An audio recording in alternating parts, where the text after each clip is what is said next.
એક જ મિનિટ મેં કહું રઘુભાઈ. Okay start. આજે જે બાપ દાદાની સંસ્કૃતિ હતી, સંસ્કૃતિ જાળવવા માટે દિવાસોની ઉજવણી થઈ રહી છે કુકડદા ગામે. અને અમારે એક મહિનાથી તૈયારી ચાલતી હશે કે લેડીઝની એક સરખા કપડાં સીવડાવવા માટે એક મહિનાથી તૈયારી ચાલતી હશે. તો એક મહિનાની તૈયારી 7 તારીખે ગાયનું હતું અને 8 તારીખે દેવપૂજ આવ્યો હતો અને 9મી ઓગસ્ટે આજે દિવાસાનો તહેવાર છે. અમારા પરંપરા બાપ દાદાની સંસ્કૃતિ જાળવવા માટે આ રીતના અમે બધા એક સરખા કપડાં કરીને દીવા વગાડીને નાસ્તા જમતા દિવસો ઉજવીએ છીએ. મારું નામ રસુલભાઈ.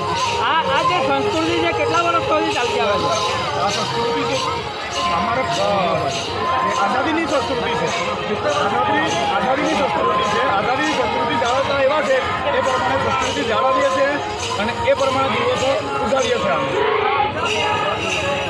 અમે પ્રશ્ન ક્વેશ્ચન પૂછો.